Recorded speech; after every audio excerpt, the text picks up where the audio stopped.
तो दोस्तों, सबसे पहले मैं बताना चाहूंगा आप लोगों को कि जो सबसे बलवान जो कार्यस होते हैं केपी एस्ट्रोलॉजी के अंदर, सबसे जो स्ट्रॉन्ग प्लेनेट होता है वो कौन से हाउस को स्ट्रांगली सिग्निफाई करता है। आज मैं आपको इस वीडियो में स्टेप बाय स्टेप ये समझाऊंगा।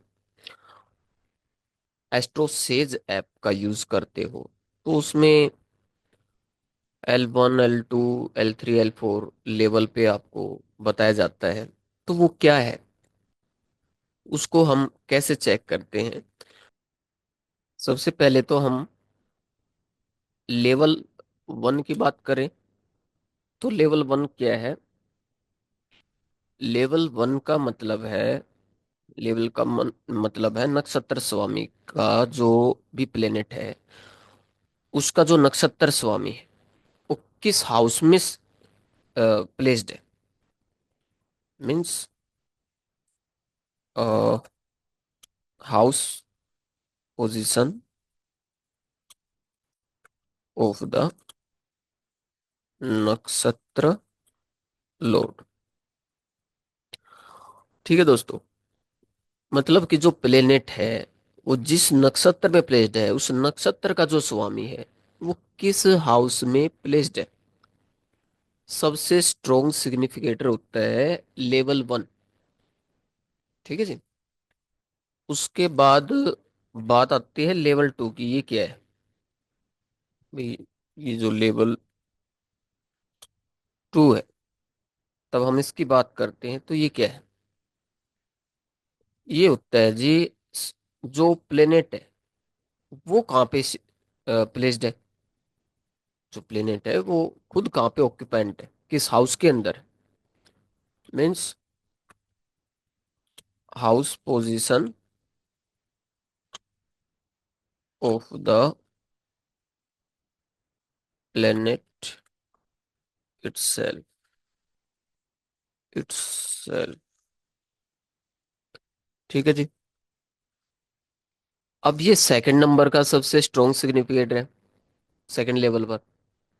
और फिर आते हैं थर्ड लेवल क्या है और स्टेप ये कैसे काम करते हैं वही मैं समझा रहा हूँ।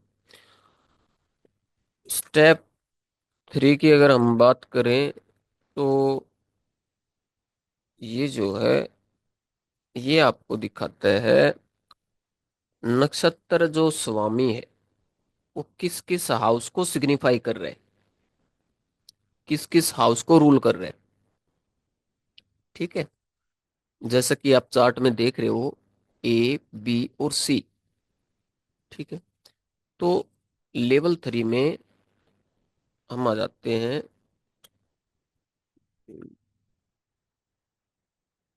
ओनरशिप ऑफ द नक्षत्र लॉर्ड।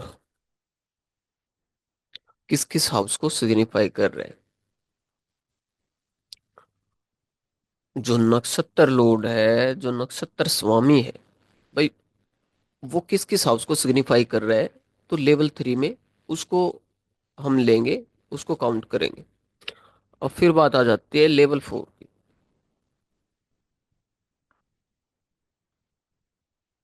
जो लेवल 4 है उसमें हम क्या देखेंगे। उस वो जो खुद वो जो प्लेनेट है वो किस किस हाउस को सिग्निफाई कर रहा है। Means ownership, sorry, of the planet itself. ठीक है जी। और जहां पे ये जो प्लस का निशान आप देख रहे हो इसका क्या अर्थ है। यानी कि उस ग्रह के नक्षत्र में कोई भी ग्रह नहीं है, या फिर ग्रह स्वयं के खुद के नक्षत्र में खुद के रिजल्ट देगा। यानी कि UT untenanted planet, no star planet. ये जो प्लस का निशान है मैं लिख देता हूँ। ये जो प्लस का निशान है इसका मतलब है, means no planet is placed in the नक्षत्र of this planet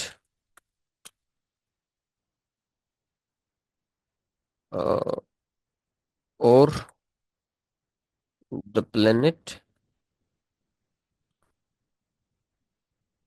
is in its own नक्षत्र।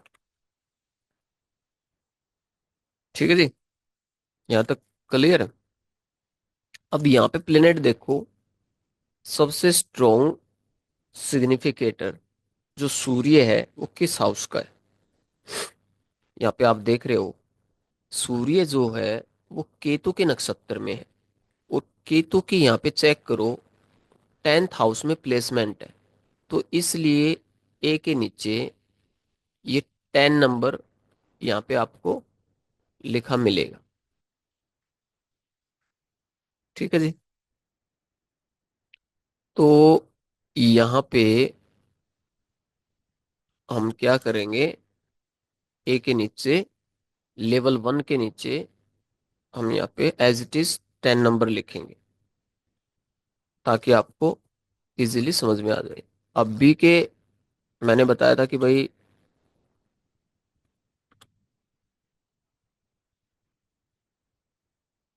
जो बी है यानी कि लेवल 2 है, house position of the planet itself, जो प्लेनेट है वो खुद कहाँ पे प्लेस्ड है। तो प्लेनेट जो है सूर्य, यहाँ पे देखिए कस्प चार्ट में, भावचलित चार्ट में ये 5th हाउस में प्लेस्ड है। तो हमने वहां पे 5 नंबर एज इट इज लिख दिया। और सी जो लेवल 3 है, ओनरशिप, ये सब उल्टा सीधा टाइप हो गया मेरे से, ओनरशिप ऑफ द नक्षत्र लोड। जो नक्षत्र लोड है यानी कि केतु है, वो कौन कौन से हाउस को सिग्निफाई कर रहे हैं, किस किस हाउस को सिग्निफाई कर रहे हैं, वो हम सी में लिख देंगे। तो केतु 10th में तो प्लेस्ड हो गया, 10 नंबर हमने ले लिया। अब वो 11th हाउस को भी सिग्निफाई कर रहा है, तो हम वहां पे सी में क्या लिख देंगे, 11 नंबर। और लेवल 4 पर ownership of the planet itself, जहाँ पे वो खुद के नंबर सिग्निफाई कर रहे हैं यानी कि 3 नंबर। तो लेवल 4 में हम लिख देंगे 3 नंबर। ठीक है जी।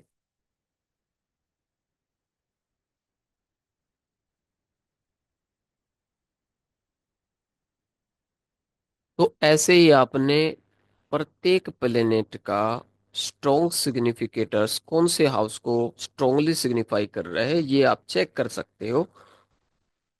ये हमारे पास जो सॉफ्टवेयर होता है इसमें आप हर किसी के पास ये नहीं रहता है अवेलेबल, तो आप कहाँ पे चेक कर सकते हो, आप चेक कर सकते हो अपने एस्ट्रोसेज पे जाके। ठीक है, वहाँ पे लेवल 1 2 3 एंड 4 आपको देखने को मिल जाएंगे। तो जो सबसे स्ट्रोंग सिग्निफिकेटर होगा, जो जिस हाउस का प्लेनेट, तो वो लेवल 1 में मिलेगा। उससे कम जो स्ट्रोंग होगा वो सेकंड लेवल पे मिलेगा। और उससे भी कम जो स्ट्रोंग होगा वो थर्ड लेवल पे मिलेगा। सबसे कम जो होगा 4th लेवल पे मिलेगा। ठीक है, ऐसे आपने किसी भी प्लेनेट का स्ट्रोंग सिग्निफिकेटर अगर आपने जानना है, उसका जो बलवान जो कार्यस होते हैं जिस हाउस का प्लेनेट, तो आपने यहाँ से ऐसे चेक कर लेना है। ठीक है जी। तो मैं चाहता हूँ ये बहुत ही इजी स्टेप में आपको समझ में आ गई होगी थ्योरी। तो नेक्स्ट जो हमारी वीडियो रहने वाली है वो टाइम ऑफ इवेंट्स पे रहेगी। मैरिज का जो टाइम है वो किस टाइम पीरियड में होगी, और हम वो कोशिश करेंगे कि रूलिंग प्लैनेट्स को हम अलाइन करेंगे कि जब वो डीबीए चलती है उस टाइम पीरियड में, जब प्रोमिस हमें दिख जाता है डीबीए के दौरान और ट्रांजिट के दौरान, तो फिर हम उस ईयरली बेसिस पे हम जब जाएंगे तो जुपिटर को काउंट करेंगे, फिर सूर्य को काउंट करेंगे, चंद्रमा पे जाएंगे, और फिर हम लगन पे जाएंगे, फिर सब लोड और सब सब लोड पे यहाँ तक हम जाने की कोशिश करेंगे। तो एक्यूरेट जो टाइम ऑफ पीरियड है मैरिज का वो निकल के हमारे पास आ जाएगा। तो उस बेस पे मैं वीडियो में समझाऊंगा। तो मेरी नेक्स्ट वीडियो को भी देखना ना भूलिएगा दोस्तों। ठीक है, कोशिश करूंगा जब वो वीडियो बन जाएगी तो कोई भी इस वीडियो को देख रहा होगा तो उसको डिस्क्रिप्शन बॉक्स में उस वीडियो का भी लिंक मिल जाएगा, ताकि आपको आसानी रहे। तो आपने आज जाना कि केपी एस्ट्रोलॉजी में के जो स्ट्रॉन्ग सिग्निफिकेटर होते हैं प्लेनेट किसी भी हाउस के, उसको कैसे आपने काउंट करना है। लेवल वन मैंने आपको बताया, हाउस पोजीशन ऑफ द नक्षत्र लॉर्ड, कि जो आपका जो प्लेनेट है उसका जो नक्षत्र लॉर्ड है वो किस हाउस में प्लेस्ड है। लेवल टू पे आपने देखा house position of the planet itself, वो खुद जो प्लेनेट है वो किस हाउस में प्लेस्ड है। लेवल थ्री में आपने जाना ओनरशिप ऑफ द नक्षत्र लॉर्ड, यानी कि जो नक्षत्र लॉर्ड है वो किस किस हाउस को सिग्निफाई कर रहा है। लेवल फोर पे आपने जाना ownership of the planet itself, कि जो प्लेनेट है वो किस किस हाउस को सिग्निफाई कर रहा है, फोर्थ लेवल पे। ठीक है, और जो प्लस का निशान आप देखते हो कहीं भी आपको ये दिखता है, ये क्या है, तो ये no planet is placed in the नक्षत्र ऑफ दिस प्लेनेट, और the planet is in its own नक्षत्र। यहाँ पे भी मेरे से गलती हो गई थोड़ी सी। ठीक है, यानी कि जो ग्रह अपने जिस ग्रह के नक्षत्र में कोई भी ग्रह ना हो, यानी कि वो किसी का भी स्टार लोड ना हो, सीधा सा फंडा, नो स्टार प्लेनेट, यानी कोई ऐसा प्लेनेट जो किसी का भी नक्षत्र लोड नहीं बनाए, वो होता है नो स्टार प्लेनेट। और वो ऐसे प्लेनेट भी जो खुद ही खुद के नक्षत्र में होते हैं, अदर किसी भी प्लेनेट के नक्षत्र लोड नहीं होते हैं, वो भी अनटेनेटेड जैसा ही प्लेनेट होता है। ये प्लस इसमें इसलिए दिए गए हैं। तो यहाँ पे मैं सभी प्लेनेट का मैं लिख दूंगा कि स्ट्रॉन्ग मून का फिर मैं आपको दिखा देता हूँ। तो चंद्रमा का जो हम यहाँ पे लेंगे, यानी कि जो उसका चंद्रमा का जो नक्षत्र लॉर्ड है वो राहु है, और राहु प्लेस्ड है फोर्थ हाउस के अंदर।